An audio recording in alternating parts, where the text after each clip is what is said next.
What is up, YouTube? Welcome in to another edition of Texas Sports Unfiltered. And joining me today is the great CJ Vogel of the Football Brainiacs. Make sure y'all follow him on Twitter at CJ Vogel_TFB. You see his Twitter handle at the top of your screen right now. And we are talking all things Texas football, recapping the big fall scrimmage that took place on the 40 acres yesterday. What's up, CJ? How you doing, man? BK, I'm doing well, man. It's the best part of the year. Football's coming back. We're getting excited. I mean, it's only a week or two away before we're sweating out bets on the couch. It's great. Yeah, man. Less than 2 weeks now from college football, less than 3 weeks away from the start of Texas football. It is a beautiful thing. And I've already been a huge degenerate. Like, I've been betting on preseason NFL football like my life depends on it. Hopefully you're in the same boat as me. Yeah, it's very hard not to. Out of a summer of tennis, I have to get back to the gridiron, and this is just where I need to be 100%. No doubt about it. All right, so I'm trying to avoid asking any Arch Manning question in 2023. I know he's the future of the quarterback position. I know everybody, myself included, is pumped that he's on campus, and obviously it feels like the sky is the limit for him at some point down the road, but we know this is Quinn Ewers' team in 2023. But CJ, I got to ask you first, man, because of some of what I was reading on Twitter yesterday, it sounds like Arch Manning had himself a day. He did. And, it's hard not to talk about him. When you have the last name, when you have the number one overall, player in the country, history as a recruit, it's hard not to talk about him. It's hard to not want to talk about him. And, I think fans, Texas fans in the spring were a little, I wouldn't say underwhelmed, but there was more that was to be desired from Arch following the spring game. And I think that, that kind of leveled the expectations of what we would see from Arch this fall, which should be not a lot if everything goes according to plan with Quinn. Obviously, Maalik is going to be the guy, off the bench immediately should Quinn go down or anything along the lines of that.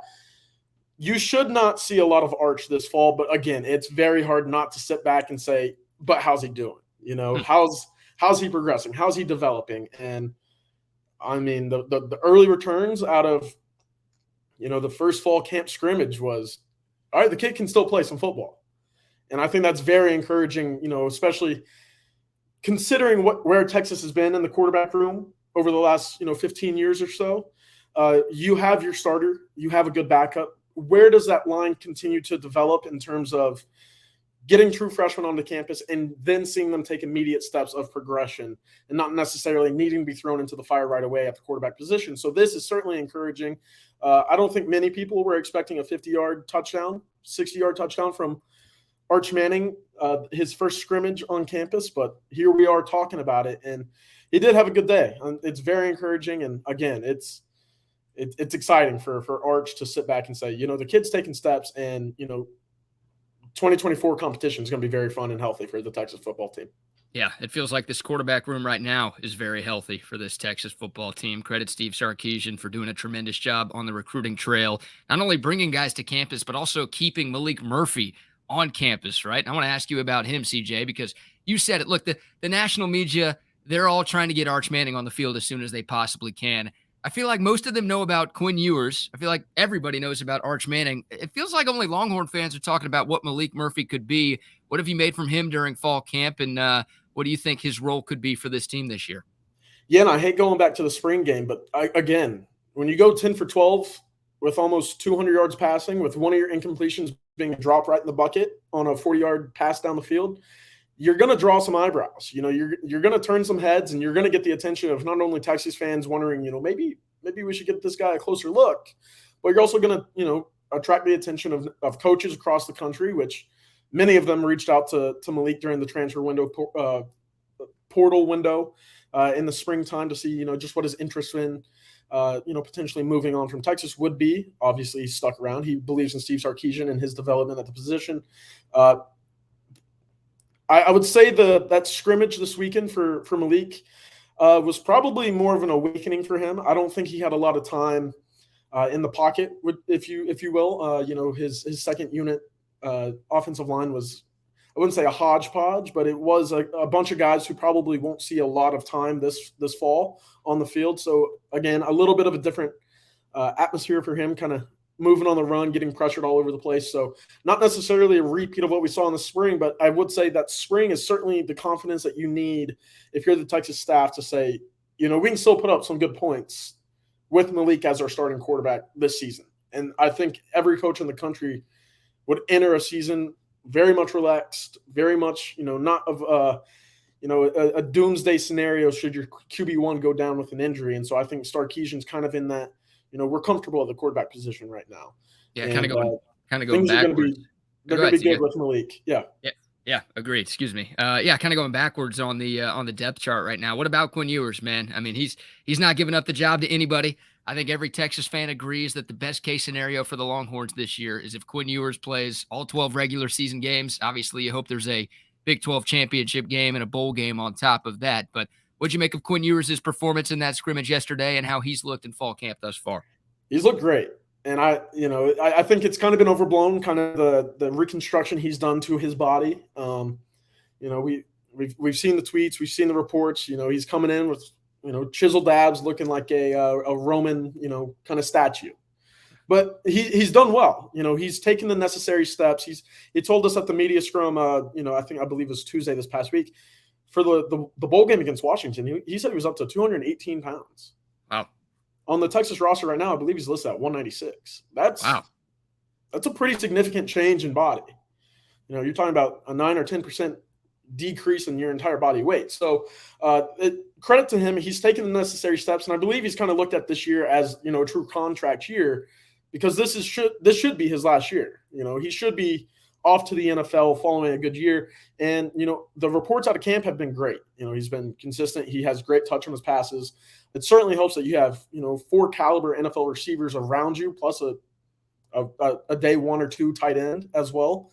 And so the pass catchers are there. He's taken the necessary steps. I believe he had 3 touchdowns, 3 total touchdowns in the scrimmage. He threw one to Jonte Cook, threw one to A.D. Mitchell. I believe he ran one in as well. He did throw an interception to Jaron Thompson. That was on a late read over the middle in which Thompson just kind of, undercut it, took the ball out of the air. But again, this year is lining up to be very good for Quinn Ewers. And he's taken the necessary steps. He's more bought in than he ever has been. It's exciting whenever you see someone as dedicated to his craft as Quinn was, which he probably wasn't. I think he kind of took it for granted coming into last year. It's going to be a little bit different this fall. Yeah, definitely. It's exciting to hear. And he doesn't even look like the same person, honestly. You look at pictures of Quinn Ewers from 2022 versus pictures of Quinn Ewers now, and it's hard to believe that that's the same guy. But it is a contract year for him, and he has shown that commitment that he realizes how big of a deal it is for him to perform at a high level this season. You mentioned the wide receiver position, CJ. Not all good news, unfortunately. An injury we have to talk about. One of those 4 future NFL wide receivers that you mentioned did go down with an injury. 2 of them weren't a part of things, right? Xavier Worthy was not there for the scrimmage at all. But Jordan Whittington apparently left with a shoulder injury. What can you tell us about him and maybe an update about Xavier Worthy as well? Yeah, absolutely. I'll start backwards. Xavier Worthy left practice on a golf cart, middle of practice, I believe, Wednesday morning. So early, I was told it's not that serious.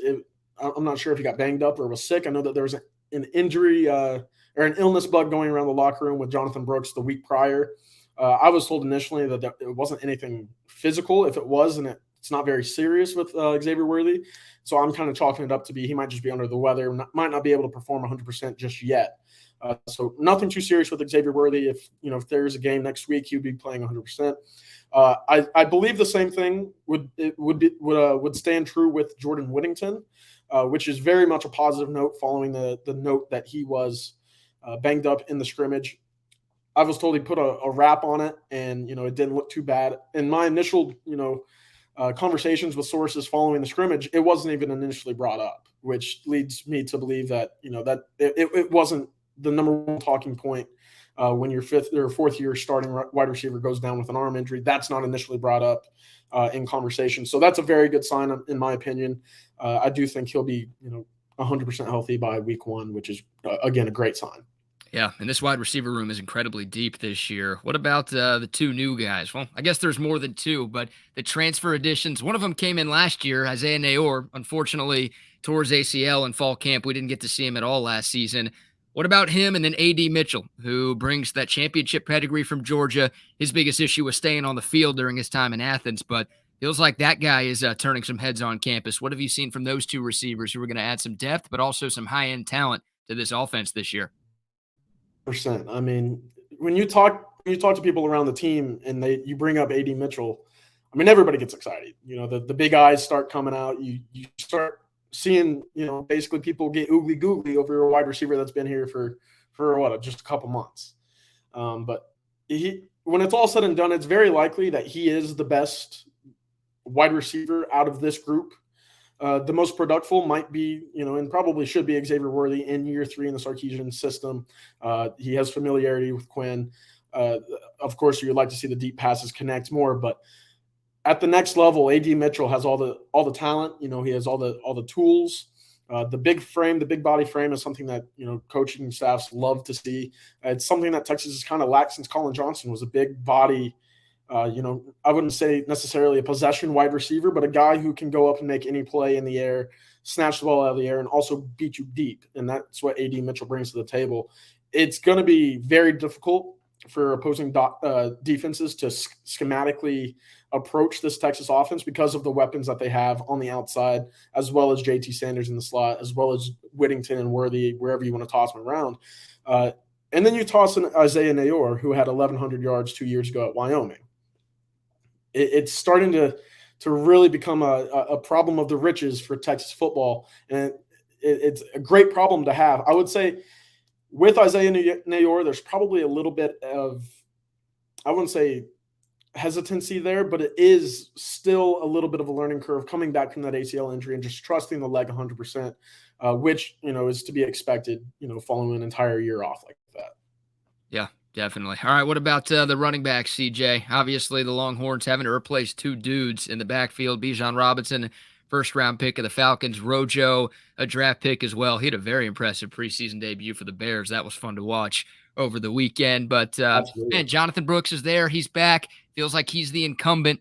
And he showed us some things during that bowl game against Washington. Obviously, the stud freshman, the 5-star C.J. Baxter's there as well. What about this running back room, and how do you think this rotation is going to shape out when we get to the Rice game here in a couple of weeks? Yeah, similar to the receiving room, you know, you have a lot of talent. You have a lot of guys that are able to step in and fill a role immediately, should it be, you know, necessary. And it's funny, we talked about the receivers. I didn't even talk about Jonte Cook, but, you know, we'll come back to that. It's exciting. With the running backs, I do think you're going to see more of, I wouldn't say a bell cow, but you're going to see Jonathan Brooks handle the duties significantly more than you would probably originally have thought coming into this season with all these running backs available. Obviously, Jaden Blue's back. You know, Cedric Baxter's in the mix as well. I mean, there's a lot of guys. Keelan Robinson as well. Jonathan Brooks should be the guy carrying about 70% of the load for Texas this fall. A lot of people talk about Sarkisian's streak of 1,000-yard rushers. If there's going to be a guy to do it this year, it's going to be Jonathan Brooks. By the end of the year, I think C.J. Baxter will probably be that guy with the second most carries on the team. I think he's just too talented, too physically gifted to keep off the field in certain situations. That's not necessarily a knock on Jaden Blue, but when you look at what C.J. Baxter can do, who scored in this weekend scrimmage, it's a little bit of a different level. And so I think that's certainly something to keep an eye on. But, you know, it's Brooks 100% through and through. He was very good this weekend as well in scrimmage. And, I mean, again, it's hard not to get – again, I've said it a couple times. It's hard not to get excited about this offense when you see just how many weapons that they have at their you know, kind of deployment. Yeah, no doubt about that. Make sure y'all follow CJ on Twitter at CJVogel_TFB. Become a donor over there at the Football Brainiacs if you haven't done that yet. They're pumping out great content all the time, so definitely go check out the work CJ does over there. All right, CJ. All 5 starters technically back from this offensive line, but it might not be the same 5 up front. The battle at right guard has been interesting, and it sounds like DJ Campbell's starting to take some reps away from Cole Hutson. What are you hearing there? Yeah, last week was really been a change in the front. You know, DJ Campbell, Cole Hutson battling it out. This is kind of the battle that everybody expected last year, in which Cole Hutson won it out. Obviously, started throughout the season. I think Texas fans are excited for DJ Campbell. This is the 5-star guy that whenever he committed to Texas, it was finally Texas, gets their 5-star guy. You have Kelvin Banks in the fold already, but this is a guy that we've been after the entire cycle. He's finally committed to Texas. What can he do the minute he gets on the campus? I think we're going to see it this fall. My question with DJ Campbell, I've not been able to ask this to Sark just yet in the media availability, is he's up to 345 pounds. He's only a 6'3" guy, and I think 6'3" is a little generous. He looks great physically, but 345 pounds is a lot. Yeah. He is a freakish athlete. It is something that I wouldn't say I'm concerned with, but I'm keeping a close eye on, because over a 12-game season, that's a lot of weight to carry, literally. So something to keep an eye on there. I do think with the way things are kind of trending now, it's going to be a long competition between Hutson and Campbell. I don't necessarily have the intel right now to handicap it, if you will. It's going to be hard to dethrone Cole Hutson from that right guard spot, considering where he's been and what he's shown already his first year as a Longhorn. Don't want to completely ignore the defense, CJ. Obviously, there's a ton of excitement, as you mentioned, with this offense going into this season. But, hey, the defense coming off of a pretty solid year, a big step up from year 1 to year 2 of the Steve Sarkisian, Pete Kwiatkowski era. Standouts on defense, and I heard through the grapevine that the defense really stood out, especially the pass rush. What takeaways did you have from that big scrimmage yesterday? Yeah. Takeaways to me was, the defense was able to force turnovers, and they were able to pressure the quarterback. And I think, we saw last year Texas was able to pressure the quarterback, and they were able to do it consistently throughout the season. They weren't always able to get the quarterback down on the ground, and they weren't able to get off the field. That was the biggest Achilles heel for the Texas defense last year, which otherwise was a pretty good defense. It was top 25 nationally in points per game. It was fundamentally sound. We didn't see the 80-yard touchdowns that plagued the defense, year after year after year before that. This year, the emphasis is getting off the field on third down, playing situational football, and sacking the quarterback. We heard a lot of pressure was applied this weekend. Obviously, we talked about it with Maalik always being under pressure. I think Texas is going to be more athletic up front than they were a year ago on the defensive line. You talk about Ethan Burke filling in on that opposite role of Barron Sorrell right now, who had 6 or 7 sacks last year as a true sophomore. Ethan Burke, 6'6", 6'7", freakish athlete. People forget he was a nationally ranked lacrosse player at Westlake whenever he was a junior and senior in high school. So to be able to bend and be able to move the way that he does right now is certainly encouraging, and it's certainly something that Texas did not have off the edge last year with Ovie Oghoufo. So Texas did get to the quarterback a lot. Billy Walton, true freshman from South Oak Cliff, was able to pressure the quarterback as well. One other big takeaway that I had was, Maalik Murphy is going to be on the field a lot this fall. Maalik Muhammad, cornerback again out of South Oak Cliff. Pick 6 off of Maalik Murphy, forced a fumble as well. The guy was everywhere. And I had a source text me afterward. He basically said, aside from Jalen Catalon, this is the best guy in the secondary that Texas has, whether it be athletically, whether it be, physically gifted, whether it be knowing the game, knowing the routes, coming onto the field and performing. That's the guy who's going to be very difficult to stay off the field this fall. Great news on that front. All right, shifting over to the young guys, the freshmen. You talked about Jonte Cook earlier. By all accounts, he caught a touchdown in this game on Saturday. Everyone's super excited to see what he can bring to the table. Maybe tell us a little bit more about him and also some of the other freshmen who made waves during the scrimmage yesterday. Yeah, Jonte is going to be a special player during his time at Texas. I think a lot of fans are expecting that.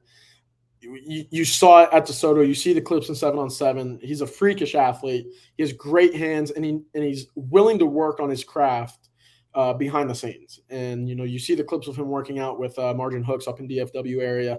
Great wide receiver trainer up there. But the time that he puts in with Chris Jackson this fall is really showing off. And Jordan Whittington and Xavier Worthy kind of joked about it at Big 12 Media Days. He's a clone right now of Xavier Worthy. And I think that's great. But I think there's a higher ceiling with Jonte physically and what he can do as a true wide receiver than what Xavier Worthy has done at Texas, and that's only catch 22 touchdown passes in 2 years. That's a pretty exciting, bit of information there. So Jonte's going to be really special. I mentioned Malik Muhammad. He's another guy. I haven't even mentioned Anthony Hill, 5-star. One of the biggest recruiting wins for Steve Sarkisian in the last decade for Texas football was the 5-star linebacker out of Denton Ryan. He's another guy that's just too physically gifted at his size, 6'3", 225, 230 pounds to stay off the field at linebacker. He's going to be a Micah Parsons-esque role, and I think that's a lot of what we saw last year with DeMarvion Overshown, and that's kind of coming from the time that Pete Kwiatkowski spent with Dan Quinn at Cowboys camp over the summer 2 years ago. So you see the trickle-down effect with Overshown last year, who's also now with the Cowboys. Had a nice day yesterday for those that watched, and then also what we will see from Anthony Hill this fall. So did I hear that right, CJ? Anthony Hill is the next Micah Parsons. We should expect him to be as good, maybe even better than Micah Parsons? It's tough to match what Micah's been able to do since arriving in the league, and even what he did at Penn State. But if there's a guy to do it, it's a guy. I mean, I don't want to say the CS word yet. I don't want to say Colin Simmons, but he's another guy that fits that mold and will certainly play that position once he arrives in Austin. There you go. A couple more things for you, CJ. Really appreciate you hopping on with us today, man. Kind of want to give you the floor on this one, man. Other position battles going on right now that maybe have your interest that will be interesting to watch play out over these last couple of weeks of fall camp. Of course, it starts at linebacker. Who's going to be that guy opposite, right next to Jalen Ford? Who's going to be that off-ball guy? Right now, it's David Benda, the fourth-year senior. He's going to be there. He's been a guy that a number of players have mentioned as probably put in the most work this offseason, whether it be, developing skills training, learning how to change directions on the fly, whatever it is. He's been a guy who's consistently been brought up as a guy that has put in a ton of work this offseason. And currently he's penciled in at that, that will spot next to Jalen Ford. Will it be enough to keep Anthony Hill off the field? And that's, again, something that is going to be very difficult, as I mentioned earlier. I think the versatility and the athleticism that Hill brings to the table is going to be very tough to keep him off the field. I don't know if that's going to be at linebacker or off the edge or in a third down pass rushing situation. I don't know what his role will be just yet, but he will play. And it's all about, will David Benda be productive enough next to Jalen Ford, cleaning up the message, being, I don't know how to say it, but firm in his run fitting. That's going to be important for him very early, and I think we'll see it week one. Is this going to be a spot that he can man right away for the duration of the season? Yeah, will definitely be something fun to watch. All right, CJ, last thing before we let you go, man. I know you're a big Dallas sports fan, so we're shifting gears a little bit. I'm going to give you the floor. Give me a red-hot Dallas sports take before we wrap things up today. I've not tweeted this, but I've thought about it for a while. I mean, it's the best third baseman in the state of Texas is in Arlington. Wow. And I know there's a lot of Houston fans who listen to you. I know there's a lot of Houston fans that love to say stuff on Twitter, and I back and forth. But Josh Young's a better third baseman this year right now and I don't think it's close. There you go. Yeah, he's having a hell of a year. Obviously, the injury sucks, but he was the favorite for AL Rookie of the Year before he went down with that hand issue. Hopefully, we get to see him back at some point this season. But obviously, the race in the American League West this year has been incredibly entertaining. You think your Rangers are going to be able to hold on? It's all about health. Texas got they got Jonah Heim back today. Corey Seager's kind of battled some stuff. Josh Young's still on the IL. There's no DeGrom, which would have been nice as well this fall. But hey, if you can keep that top core of the lineup healthy, it's going to be tough to see that team's. I believe they have a 4-game lead, three or 4 game lead in the West right now. It's going to be tough to see them squander that. There you go. All right, man. Before we get you out of here, I want to give you the opportunity to promote the Football Brainiacs a little bit. I mentioned it earlier. Definitely want people to go over there and subscribe to check out the great work you're doing, but I'll let you say it yourself. What do you guys have cooking at TFB this year? Yeah, absolutely. I appreciate that. A lot of recruiting intel from around the state. You know, we have a great team. Me and Darius Terrell, former Longhorn tight end back in the day. He puts out great content every Thursdays on Thirsty Thursdays, and is tremendous at what he does in terms of talent evaluation with Texas commitments, analyzing what they bring to the table, and of course, you know, end zone to end zone coverage of the Texas football team, whether it be behind the scenes, injury related, whatever it is. Sarkisian press conferences, got it all at TFB. Come on over, join the community. It's a great group. There you go. CJ, I appreciate you, brother. Thanks so much for hopping on with us today. Absolutely, BK. Thank you again. I'm very much looking forward to see you back on Texas Sports Unfiltered. I appreciate that, brother. Thank you very much.